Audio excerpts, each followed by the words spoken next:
Good afternoon. My name is Madeline Jarvis, and I'm the director of the Two Harbors Public Library and a proud board member of the Minnesota Association of Library Friends. On behalf of the Minnesota Association of Library Friends and our programming committee, it is my privilege to welcome you today to our webinar, the first of two led by Propel for Nonprofits. Momentarily, I'll invite today's guest speakers to introduce themselves and tell us a little bit more about Propel. But first, as folks continue to trickle into the Zoom room, I'll share just a few words about how today's webinar came to be, and then take this opportunity to share a few quick updates that will be of general interest to all on this call. If you have been affiliated with MELF for any length of time, you may already know that our Foundation's webinars and other programming ordinarily hinge on educational topics of particular interest and importance to friends: fundraising, membership solicitation, leadership cultivation, marketing, community advocacy, and so on. With that being said, over the past couple years in particular, we've received a steady stream of good questions relating to obligations and best practices overseeing nonprofit organizations generally, rather than anything necessarily unique to Friends of the Libraries. Our May and June webinars spotlight these areas where uncertainty and challenges are especially acute. Today, as you know, is 12 Golden Rules of Nonprofit Finance.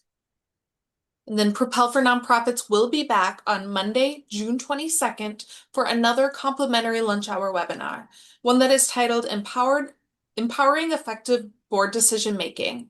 Just like today's, attendance is free both for MELF members and guests, but you must pre-register to reserve your seat. Please register even if you plan to watch the June 22nd sessions afterwards via replay. And then before I pass the reins on to Paul and Elizabeth with Propel for Nonprofits, we have a few other reminders and links to share. If you're joining as a guest, we'd love to have you join in the MELF fold officially. Membership is just $35 a year for friends groups of all sizes, and libraries without a friends groups but who are interested in establishing one can join at that same rate. And you can also join as just an individual for $20 a year. Membership perks are many. Our newest and arguably most exciting is MELF's Minnesota Good Neighbor Grant. As communities across Minnesota navigate a year like no other, MELF wants to empower friends of the libraries and their libraries to rise to the occasion. MELF's new Good Neighbor Grant is making monetary grants up to $1,000 available to member organizations eager to support solutions to whatever problems loom largest in your community. And the catch? Well, there isn't one, really. The program is designed to be broad and responsive by nature. A wide array of purchases and priorities are qualified for consideration, provided only that the priority identified involves the local library and centers a pressing community need. So far, approved applications have centered collection development priorities, outreach efforts, and community collaborations of all kinds. The submission period was recently extended through the end of this month, May 2026. View our website for more details and a direct link to the short application form. And last from me, a question to fellow friends. What have you been up to this past year? MELF wants to hear about it, and our annual Evie Nordley Award for Best Projects by Friends of the Library is the perfect vehicle through which you can tell us. The winner receives $1,000 and a customized plaque. First runner-up receives $750, and third place receives a $500 monetary prize. Any friend-supported project is eligible for the contest, provided that project implementation began after January 1st, 2025, and either the Friends or their Minnesota library was the primary beneficiary. In other words, efforts jointly developed with or sponsored by non-Friends organizations are qualified under many circumstances. You can apply for the Evie Nordley Award now through Friday, July 10th, 2026. Visit our website or take note of the link on your screen for further details. With these important housekeeping items out of the way, I am now very excited to turn things over to Elizabeth and Paul, who will now walk us through the 12 golden rules of nonprofit finance. Welcome, Elizabeth and Paul. Thanks, Madeline, and hello, everyone. I am Elizabeth Apple. I am on the training team here at Propel Nonprofits, and I'm joined by my colleague, Paul May Kramer. We're so excited to welcome you today to this training topic. This is a great overview of nonprofit finance, and we're going to be sharing lots of resources in the chat as well. So we're so excited to have you here today. I want to give a little background about who Propel is. We are a nonprofit based in Minneapolis, Minnesota. We serve the entire state and the Native nations that are part of that same geography, and we are a capacity building organization. So we support nonprofits and all those things you didn't realize you needed to know when you were part of a nonprofit. You probably joined for the mission or the vision, and all of a sudden you're like, oh, and now I need to know nonprofit finance and governance. And so we are here for that as well. We are also a community development financial institution. Paul is part of our loan team, which means that we provide capital to nonprofits who don't traditionally have access to money. So we provide loans for nonprofits for a variety of things. That's a big part of our work. So today I just want to give one quick housekeeping thing before I turn it over to Paul. Please ask questions. We love questions. And if you want to just drop them in the chat as we go, I will interrupt Paul as necessary. I might put in my own commentary about your question, or we'll save them till the end. So we'll do our best to answer as many questions as possible. And so put them in the chat and we'll answer them as we go or at the end. So with that, I'm going to turn it over to Paul to get us going. Thank you so much, Elizabeth. Thank you all very much for being here. It's really just an honor to be asked to do this. A very good friend of mine who I went to school with. I went to school, I got my master's in nonprofit management after spending a bit of time with just a super liberal artsy university education and no one taking me seriously. I thought that this master's degree would get people to really take me seriously. That also did not work. But we had a board, a really great board development class together, and she served, her first board that she served on was with the Friends Network here in Hennepin County. She just said that it was just nuts because it's a big organization, it's community based, but it's also connected to the government. It's got all people from all walks of life who are all working together. It was just, she talks about it being a really incredible experience, a really incredible growing experience, and I feel like I've learned a lot from you already, so it's really an honor to be able to give back in that regard. So I'm, like I said, I'm Paul May Kramer. I use he, him pronouns, and my financial journey, I'm really a program guy, as mentioned earlier. I ended up getting into the nonprofit space to do cool stuff with really cool people to help make people's lives a little bit better, just like a lot of other folks. I did not get into this thinking I was going to dive into money and finance, but I found that I had a lot of questions that needed really specific answers, or there also were things that would just really help programs out. They'd really help out the work that we were doing that really had to be navigated in a certain way, and there's kind of a language around money.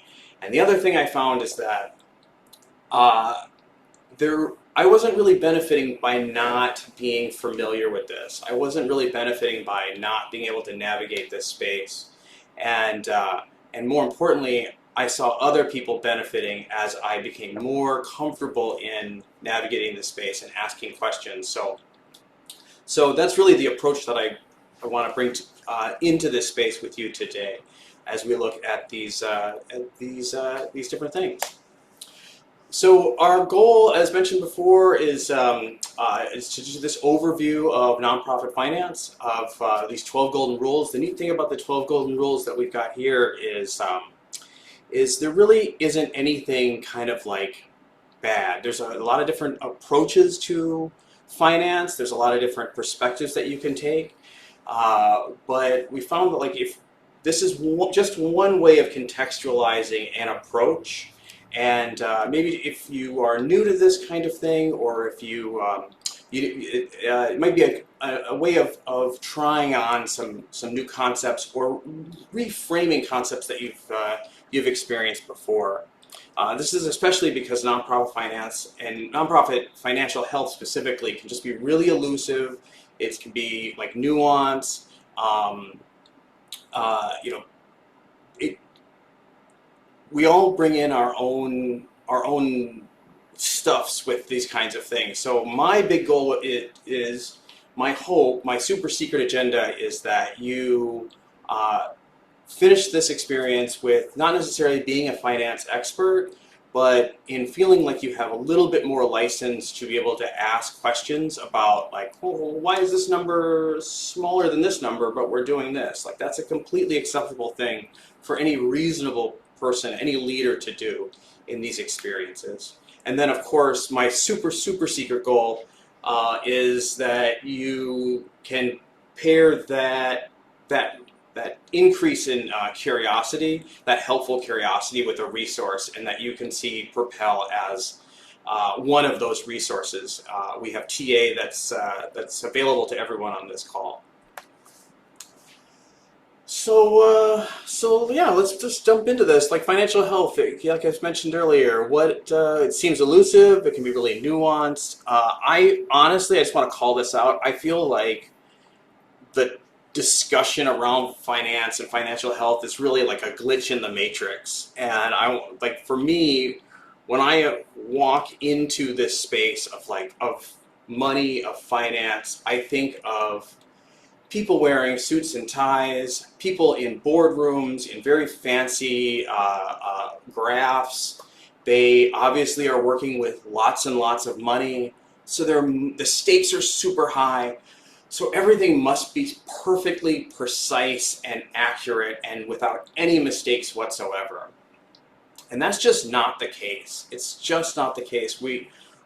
There are no perfect answers. There are things that we have to meet. There are benchmarks that are met. There are compliance issues that are met. But really, we're trying to just move a needle, and we're trying to communicate information.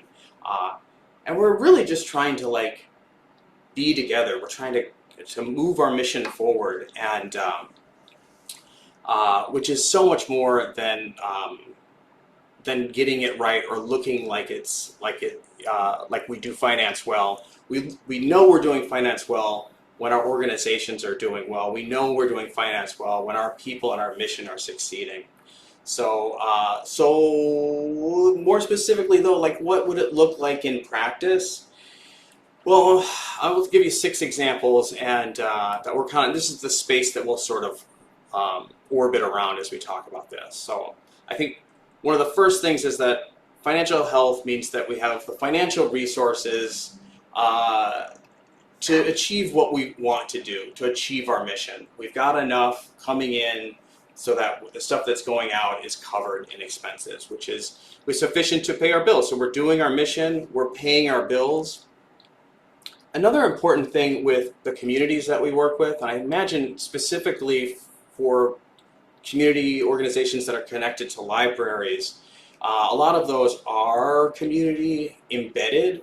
So we really want to make sure that we're paying our bills to our vendors, because sometimes those vendors are doubling the impact that we're doing in our work. The very nature of our partnerships are improving the lives of so many. When we have financial health, when we have a reliable source of income that's supporting our program, so we've got money coming in, and then we can do the things that we want to do. Something that's really overlooked a lot, especially when I've spent a lot of time of my life in a scarcity mindset, but is that we want to really capitalize on opportunities that come our way. Things pop up. We get to try out new things. When we're in a good financial position, we can be flexible. We can try out things that might be the next thing that we should be doing. In order to do those things, a lot of times, we have to make these kind of infrastructure investments, which means investing in technology, which means investing in our facilities, and also investing in our people. I'll hit this note a few times throughout this, and that's nonprofits as leadership schools. We really have an outstanding opportunity to spread these doors open pretty wide to let a lot of different people have a lot of really incredible, enriching experiences. And then lastly, we're really called to be good stewards of these funds. And when we are in good financial health, yeah, we're in good relation with that money, good stewards to the funds that we've received. Hey, Paul, before you move on to the next slide, do you want to talk a little bit more about what you mean by deficit mindset? Oh, yeah. So, when I think of, this is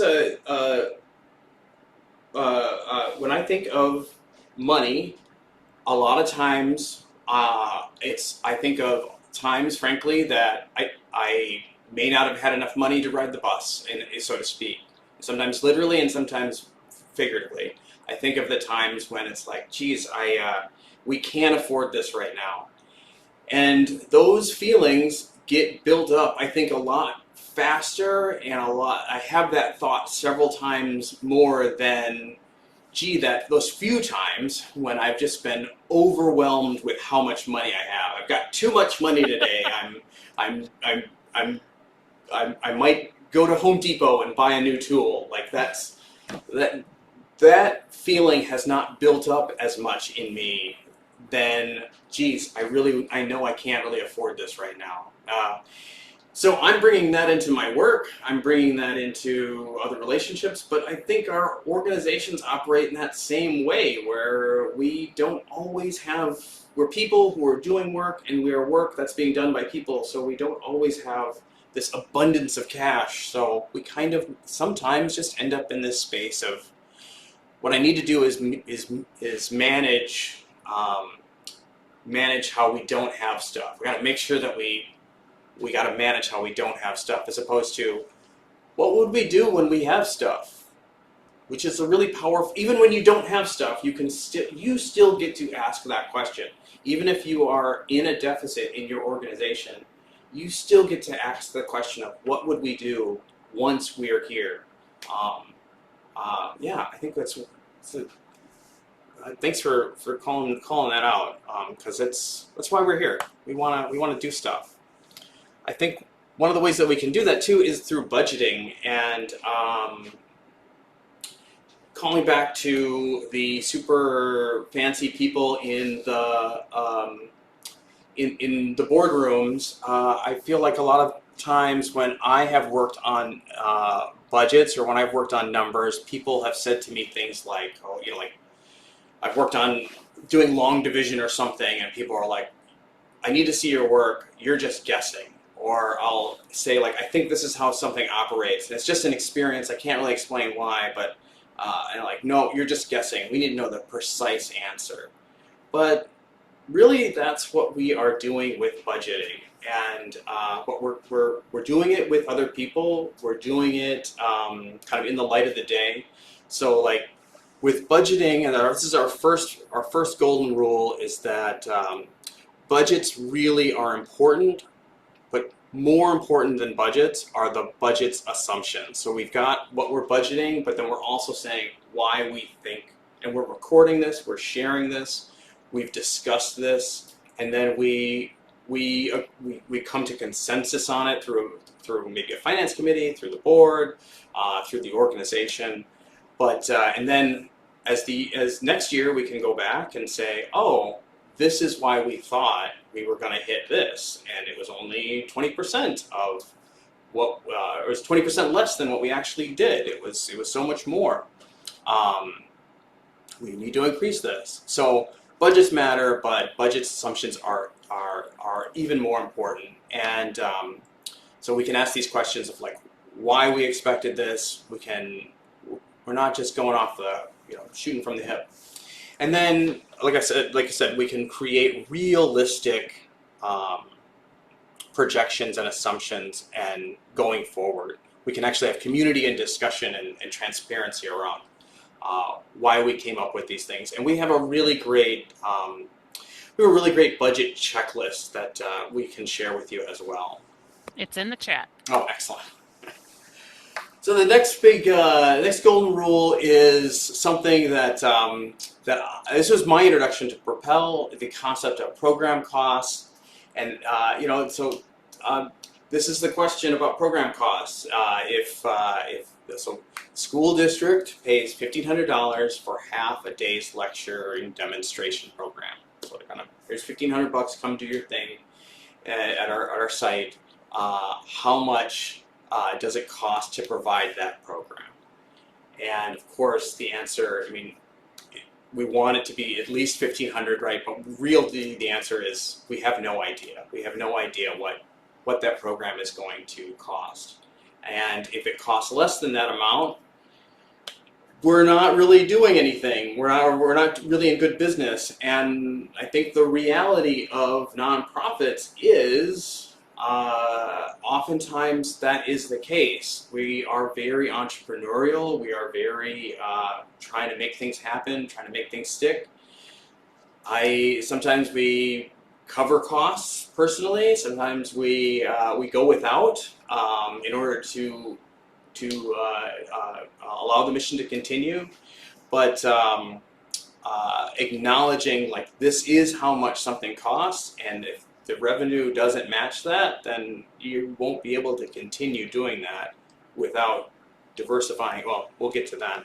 So acknowledging the program costs. So we'll get into some of these kind of like terms of what these program costs are. The reason why, so this is a space where I want to invite you, we're going to talk about some terminology. You don't have to know exactly what these things are. You don't have to remember what these different things are. But if you haven't experienced this, know that you can always come back to these things, right? So we'll when you have this information about these different program areas, you can plan better, you can communicate these things better, and you can be able to like accurately project these costs. So your direct costs are going to be directly connected to program expenses. Those expenses which are like clearly and exclusively used for programs, or a cost center is a term that we might use. The cost may be exclusively for that purpose. It might be allocated between different things, which is another thing. An allocation, so this allocation, it's like a method for accounting that it divides expenses among different programs. If you are fundraising for an entire organization, then the bikes for kids and the backpacks for kids are two different programs. So you got to allocate that fundraising cost across different organizations, across different programs. There is a difference between like shared and allocated. But again, you don't have to know specifically what those things are, other than you get to look those things up. That's one of the neat things about what we're about this space, is that you literally can't know all these things, and they change. They actually change quite a bit. Things are called one thing, and 2 years later, something rolls out, and we start calling it something else. And you might want to just know this, especially for your organization. I do want to mention pass-through funds, another cost that would be administering grants.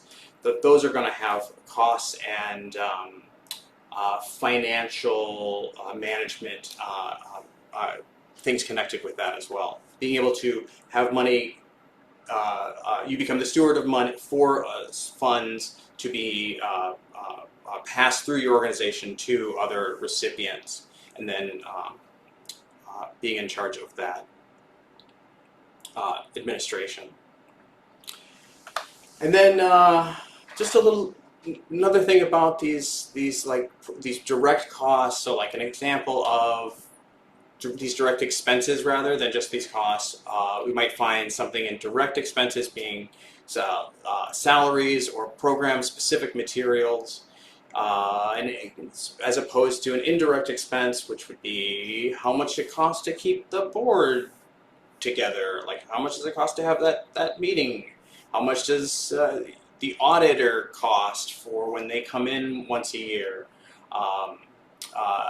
Splitting up administrative salaries or insurance. You want everyone to have you want the organization to have insurance, but that cost has to be that cost is indirect of that expense is indirect from a specific program often. So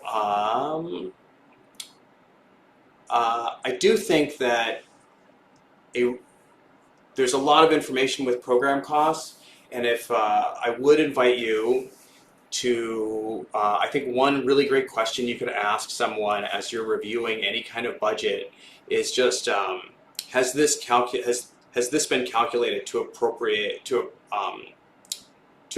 calculate all indirect costs? Mm-hmm.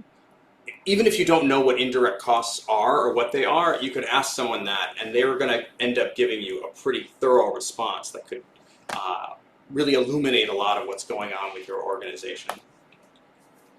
I think one way you could see it happening with these groups is they're doing fundraising. I feel like we're talking into just an ether, but they're all on this call with us. Like Yeah, they're doing fundraising for libraries. So it's important that the libraries have their full costs identified so that if you're doing that fundraising and support, you can provide the full cost, or you could try to provide the full cost as well. So I know that you do some of your own some of your own programming, you do some fundraising, and so that's a way to really think about how making sure that that full cost is identified is so vital to make sure that you can fundraise for that full cost. and sometimes it's not covered, but knowing that it's not Yeah. is first of all, that's good stewardship. It's completely acceptable, and you can plan for it. Hmm. So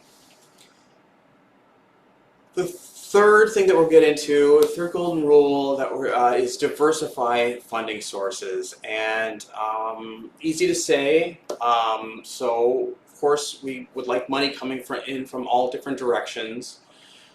The notion of diversifying these things is not as it's not as much as that we're focusing on as much as it is what it would take to diversify these things. So it's like, hey, let's just have money come in from every single angle. But in order to do that, you really want to acknowledge what kind of infrastructure that takes. So, so the systems to bring in that income, like what the program management approaches, getting $50,000 from an individual, from a high net worth individual, is different activities than getting $50,000 from 2,000 community members at a weekend fair. What does that take to produce these things is something that you also just want to really acknowledge and note and manage well.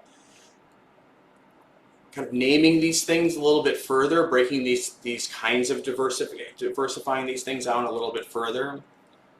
I'll just name here that nonprofits are really unique in that we are able to receive contributions directly from individuals, from organizations, from governments. Of course, that is not free money. It's absolutely not free money.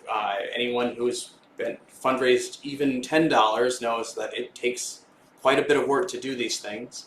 But these contributions would come from areas that look like this, from grants, would require administration, from individuals, from kind of planned giving, from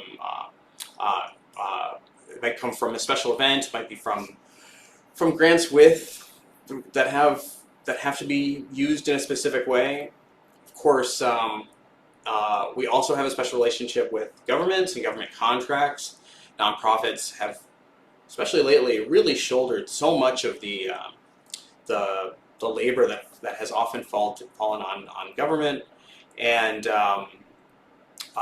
also anyone who has done even an hour of work with a government contract knows that it's not free money. Oftentimes, it's quite taxing, and to break even is a pretty impressive feat with some government contracts. If you've experienced that, that is unfortunately kind of normal, and it's not you, it's them. It's not. And then of course we are a business, we are an industry, we are business people, and we can earn revenue. We can go out into the world and we can provide services, we can provide programs, we can provide social enterprises and make money from that. And if no one has told you this, I'm happy to be like, nonprofits can make money. We can make profit. We just don't we don't distribute that profit to our shareholders because we don't have shareholders other than the communities that we work for and in. We don't have. It doesn't go to the board of directors. It doesn't go to shareholders. But we should make money at the end of the year if that's possible. And then I'll just note this on diversifying funding sources is that these two types of things really come in. I just want to just highlight this, and that is grants come in, donor contributions come in, and sometimes they can come in with just flush cash that you can do whatever you want. They have no restrictions whatsoever, but every dollar that comes in has the potential of coming in with a restriction. These restrictions might have something where it's connected to time. It might be a kind of thing that an activity that you have to accomplish.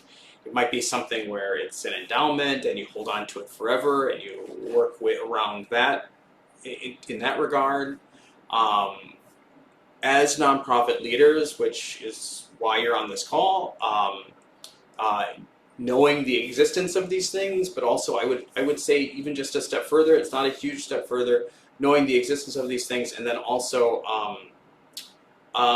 being able to note these different things, these different funds is pretty powerful, and everyone is completely able to do just this. And this is another really just solid hand the budget back to someone and say, like, if you see that funds were released from donor restriction, like, oh, were all of the conditions met for this restriction? You don't need to know about those things. You can just ask that question and you will get a pretty powerful answer. All right, so we're moving along. Our core mission support. This is what we were talking about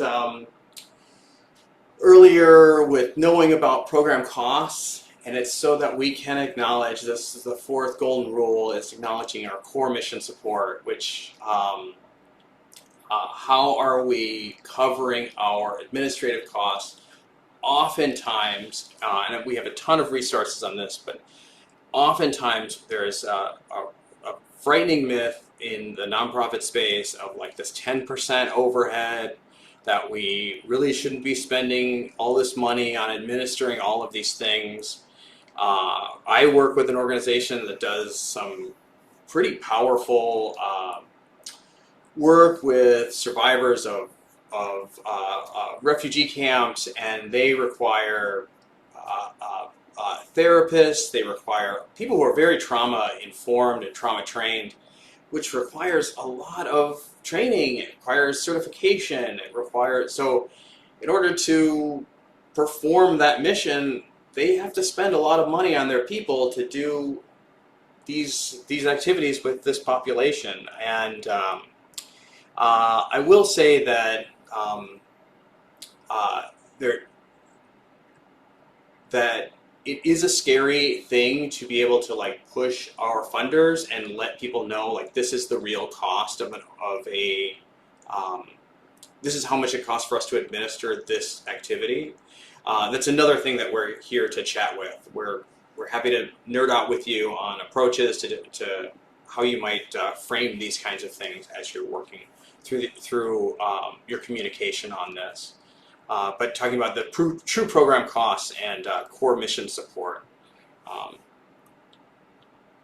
So I spent a lot of time with this, and this is the fifth golden rule, and that's cash flow. I feel like my nonprofit management really expanded once I was able to incorporate cash flow in my management. I think also in just my personal life, when I started operating with a cash flow, I've just been able to be more confident knowing that the things that are going to happen are going to be covered. And what we mean by cash flow, as opposed to some of these other financial instruments, is So this is the day to day. Like, what cash do you have in your day to day? If you're not familiar with this, it's going to help you to plan things. It'll help you anticipate problems.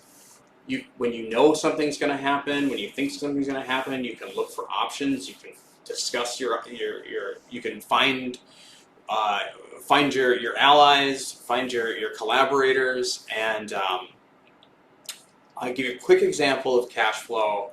Just, I really want to make sure everyone is on the same page with this. So, like, if I make $500 a week and all of my expenses are $450, at the end of the week, I can walk around that whole week and know that whatever is gonna scheduled to happen, I I can sleep, I can watch Netflix, I can make all the purchases I was scheduled to buy, I can pay all the people I need to pay, and I'll be okay. Um, and I can even project. I can know that this is how much I spend a week, but in 3 months I need to pay my car insurance, which is going to be $200. None of these numbers are real. I wish. So in 3 months I got to pay my car insurance. So I wouldn't be able to cover that with just 1 week of revenue, 1 week of money coming in. So I need to be able to manage my cash flow in order to cover that expense that's projected in the future. But I can do that, right? So I can see that it's coming and then take the necessary steps. And again, I get to have weekends. I get to purchase all the things I was planning on purchasing, and and and feel confident in these things. Again, we spend a lot of time with cash flow. I'm happy to nerd out with anyone on that. It's really quite a liberating experience. So we've got this cash flow. In order to make that, we need to have really good budgets. We need to have really good financial information. And to do that, we want to be able to communicate these things. We want to use our financial information. We want to understand. We want to assess our financial position. We want to understand, is our organization healthy? What would we need to do in order to be healthy? So if at Propel we have an accounting and finance practice that helps people kind of get started with these things if you haven't done it. But really this is acknowledging that you're going to produce these things to understand them, and then what are you going to do with this understanding? Well, we want to analyze this information. How is it going to play out? And then who needs to know about these things? Having these things agreed upon and laid out is it's a big step and an important place of push off for an organization. So we've made it halfway through, and this brings us to just financial responsibility. It's just a really important point. It's our seventh golden rule. It's important to understand where responsibility lies for each financial task. So we've produced all this information, and who is going to do what and when throughout the organization. A helpful resource in helping organizations get clarity on this is a financial policy. I wish that I knew how to just say this is going to happen or this is going to happen and know the perfect answer for all things as they occur, because that would make me look really cool. But even better than that is having a policy that has been developed through through a process that we know is going to work and that we can look back on and also change as things are needed. But more importantly, when things need to occur, we know whose job it is and what would happen if they aren't doing those things. So. Paul, I want to give a shout out to our financial policy guidelines Oh that we yeah. have, our resource. A hot tip, they're the number one downloaded resource on our website. And so people find them really, really helpful. And so if you don't have financial policies in place, that's a great place to start. There's a PDF and just a Word document you can download so you can change them to make them how you want them for your organization. But they are a really great place if you don't have any financial policies. Thank you, Elizabeth. Welcome. So number eight, golden rule: operating reserves. So just have extra money, right? Just have extra money. Of course, you'd want to have that. I think the real question is, how would you get started? Like, why? Real question is, why would you need these? And I think in asking that question, why you need these, you can start to determine a lot of these other things, a lot of these other bullet points.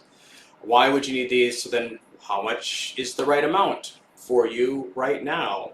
Um, so if that's a priority, then how would you start to accumulate these reserves? How and when are you going to tap into these reserves?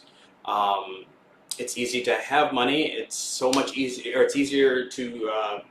It's really great to have money, but it's easy to start spending that money if you don't have a very clear finance policy on why you would tap into these things. And then just an example, with our EIDL loan for an organization I was with, we were really struggling, but we ended up taking out an EIDL loan that had a pretty low interest rate, and then we just paid the interest rate, and then we put it in a bank account, and then we were able to get a better interest rate so we could pay the interest on that loan to cover that. And then we were essentially buying our own reserve. So we had this cash that we didn't own, but then we kept paying on it, and then we get to keep a little bit of it. So, but the pile never got smaller. Just one example that came out of this kind of a conversation. I'm just finding that this is just absolutely it's the need for this is this ninth point is becoming so much more important, more palpable, is accountability and transparency. We are so nonprofits. We really have a deep responsibility to provide, our finances. We're legally mandated and community mandated as stewards, as just members of the community, to say that this is what we're up to. But the public can request these things. We have to be able to produce these things. It's different for different organizations and for different types of requests, but that is something that nonprofits are called to do.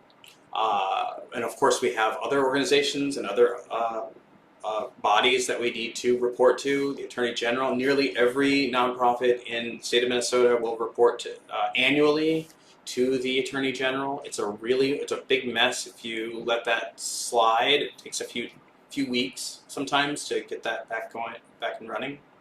Our donors, whether they're individual donors or specific high gift donors, they might have different things that they're expecting from us, and but having that stuff, having that policy, and also supporting the infrastructure, supporting the culture that allows for these things. So if someone knocks on the door and says, I would like to see your 990s, you don't have to scramble to be able to produce these things. Are these things living on your website? Are they living in a filing cabinet ready to go? We've got a great resource for that as well.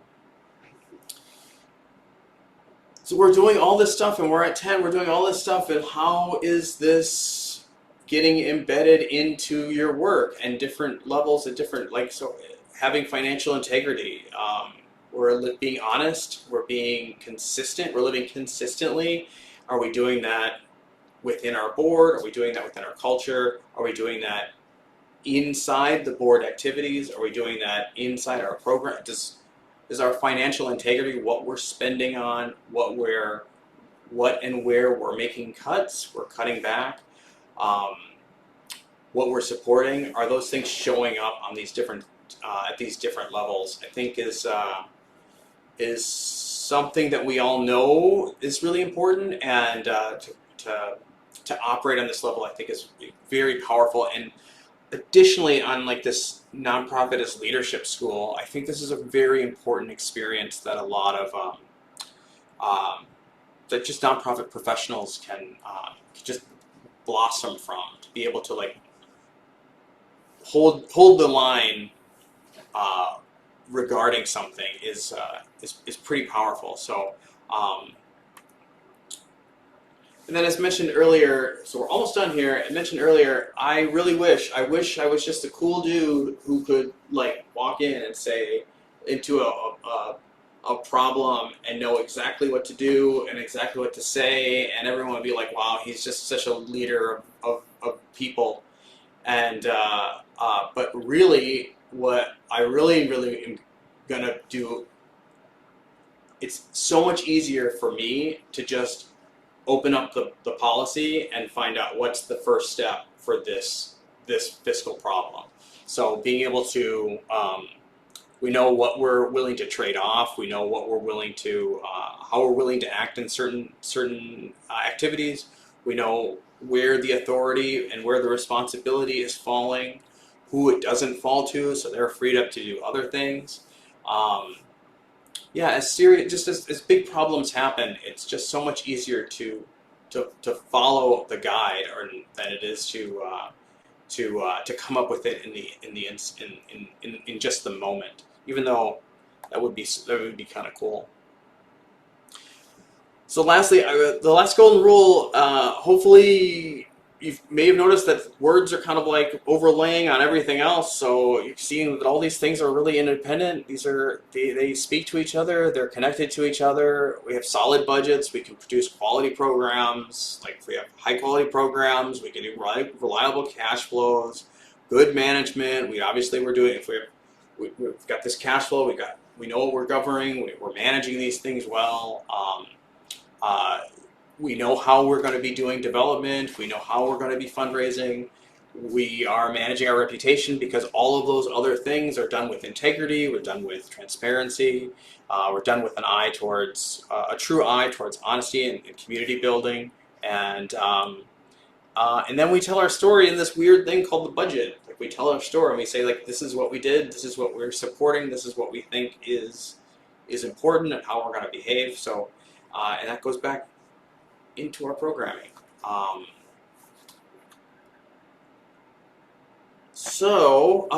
Yeah, thank you all so much for doing this. So for the financial health of your organization, as you head back like to your afternoons, I want to invite everyone to take just a moment or so to kind of think about these points. I really hope that you. If you've learned something, that it's something that you can grow from, and if you've learned something, or if you've got a new perspective on something that you've already learned, maybe that's something that you could to share with other people, help raise them up. And I just want to invite you to these questions, kind of like what's going well in your organization, and what resources might you look into. We got the chat going. I don't have the superpower where I can talk into the camera and see the chat. That's like one day. That's Hashtag what I'm life here goals. for, Paul. So I've got some questions for you, Oh, if we want to talk about them. So I think there's a great one about who decides when it's time to tap into reserves. that's a fantastic question. Hmm. Um, I think ultimately it would be the board is going to. Well, okay, wait. So if it's the reserves that you're building, that Hmm. might be one thing. But if we're talking about the nonprofit schism of with and without donor restrictions, we're talking about reserves. Though we're talking about like Yep. building out your reserves. Okay, just want to make sure. So yeah, the board is going to set these things. I think it's really important to know as a board member. I'll say this a million times. I've done some things that are kind of some of the most important common activities that I've done on a board is remind my fellow board members that boards manage assets and staff manage activities. And it's not my place, it's not our place as board members to like get into the day-to-day stuffs. But something like how and when assets move around an organization in a large scheme of things, yeah, that would be a board decision, but you might end up creating a financial policy Hmm. that recognizes at this dollar amount or at this deficit or after this has been achieved, then the CFO or the board or the bookkeeper and the executive director can release these funds. Um, so it depends, but I think the biggest thing is that it aligns with what you want. Like you're in the driver's seat of what you want. Yeah, I What think I said the reserves policy is like make sure you reference the reserves policy. And then I think the biggest thing we often talk about reserves is like if you're going to reuse the reserves to cover like a shortfall, like things didn't go as you thought and you need some reserves to cover the shortfall, how are you going to replace them, right? Like what are you going to do to get that money back into your reserves if you have a reserve policy that says we want, you know, $10,000 in our reserve. If you have to use five to cover this year's losses, like how are you going to get that money back? I think is an important part of the discussion. And the funny thing about that is sort of touching that disparity mindset of Hmm. and prosperity mindset is that if I use this money, we can replenish it. Like Yeah, we should have a plan for that, and that because it's going to be coming back because we're going to yeah, be managing this well. We're going to let our donors know that this is what we're doing. This number is going to go down, so we want this number to go up, yeah. and invite them along on the journey. Hmm. Great question. Thanks, and Uh, thanks for your color. yeah. I could talk about reserves a lot. I think they're important. And I think they're often like I think it's easy to for boards to like want to hold on to the reserves and not touch them because it makes it feel safe. Ooh, feels so Um, good. Yeah, it feels good, right? You feel good to have that money in your bank account. But also, is that money doing work for the organization sitting there? And the answer could be yes, but also the answer could be no, right? It would be better for the organization if it was being deployed into community. How Okay, powerful is it that your money is doing something? yeah. That's oh. Okay, do volunteer-run nonprofits usually hire accountants or auditors? Oh yeah, so I my experience, my experience is working boards are so much work, Hmm. um, and so yet I would really consider that. I would definitely want to work this out, but your one you have to hire an outside auditor. That's a part of the auditing If you're over process. $750,000. But also, if you were going to, no, that's not true. But I'm saying like the concept of an audit would be Yes. is there's the notion of just a raw audit is that it's a neutral Yes. observer, I guess. Yeah, the 700. You're absolutely right. You don't have But to legally have one you don't unless you're legally over. at those points. But yeah, but man, it's so much work. And then some of those things, some of those fiduciary obligations, those fiduciary responsibilities, were things that have to get done. Sometimes you just need to pay someone to do it. In the long run, you end up. Uh, I I would say a little like I can give you personal context. I sit on mhm. a nonprofit board, our budget or a working board, obviously nonprofit. Our budget is about $50,000 a year-ish, and we hire an accountant to do our books. Yeah, Like the board does all the rest of the working stuff of the board, but we do hire someone to do our 990 and paying bills, the ins and outs. So a little context from that. Okay, we have so many questions, Paul, so we're going to keep cool. moving. Okay. Say you've come into your first major gift, almost six figures, lucky duck. What is the first thing you should do to do right by that money? Get the money. You. Um, so, uh, I really want it. So all gifts come with some kind of string with them. So Hmm. I think the first thing that I do is acknowledge like what is this $300,000 that we just got, because Hmm. it's never just $300,000. Even if it's just $300,000, someone's just like, here you go. But you still need, I mean, you just have to do things. There's letters that you need to write and ways that you need to acknowledge that and record or whatever. So those are, but yeah, making sure that it is it's something that you're able to absorb, and uh, and then I have an experience where we got that and we kind of didn't know what to do with it, so we had to sort of sit on stuff, and um, I'm glad we did because we actually didn't know. We didn't know. We weren't thinking at that level, so yeah, we took a pause. I think acknowledge, you're right, like make sure you're following those and like put it in a high yield savings account. Make Oh sure yeah, you're there's earning that. some interest Yeah, off of it while you're making some decisions, right? Like let's like get some interest going. But if there's restrictions, making sure you understand those restrictions. If there aren't restrictions and it's just cash to your bottom line, I think that's a strategic decision. and Propel got a windfall gift and we had to make some strategic decisions. Where does it go to our operations, to our activities, to our programs? And that's a thing that your board can work on, like thinking strategically about that.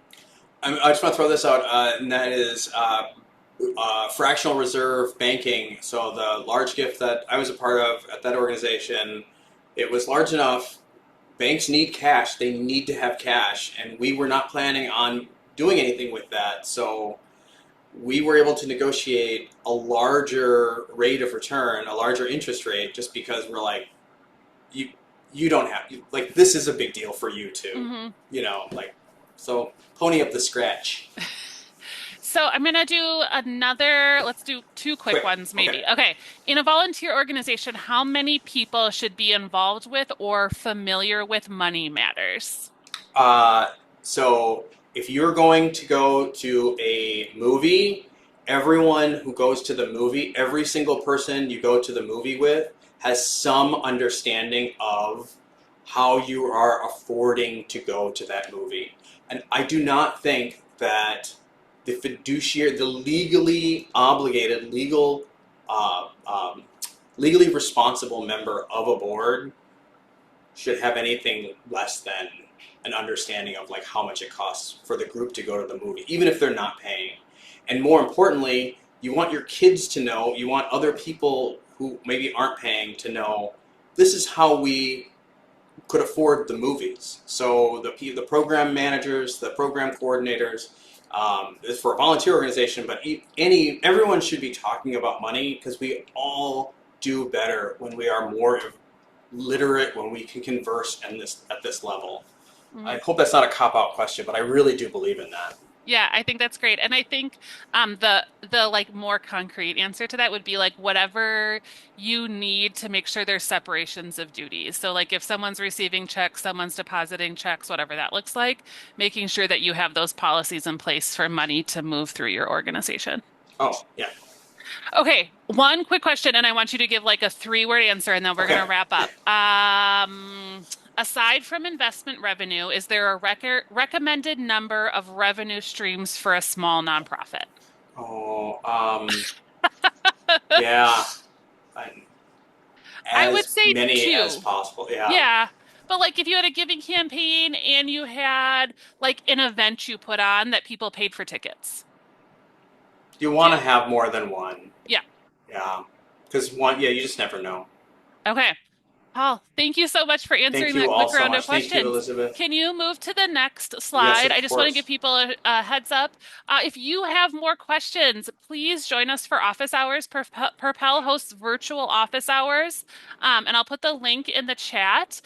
You can sign up here and you can talk to someone at Propel for 45 minutes about finance or governance or any of these things. So if you need more, please let us know. And then I just also want to give you the heads up about more trainings. I will see you all in June. I will be your trainer for empowering effective decision making for nonprofit boards.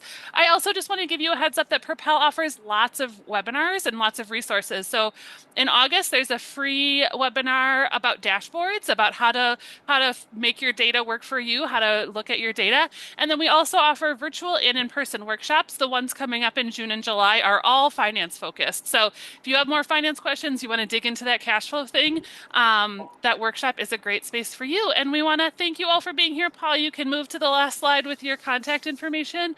It was great to be here with all these library friends today, and we will see you in June. Thank you all so much. Be well. Thanks.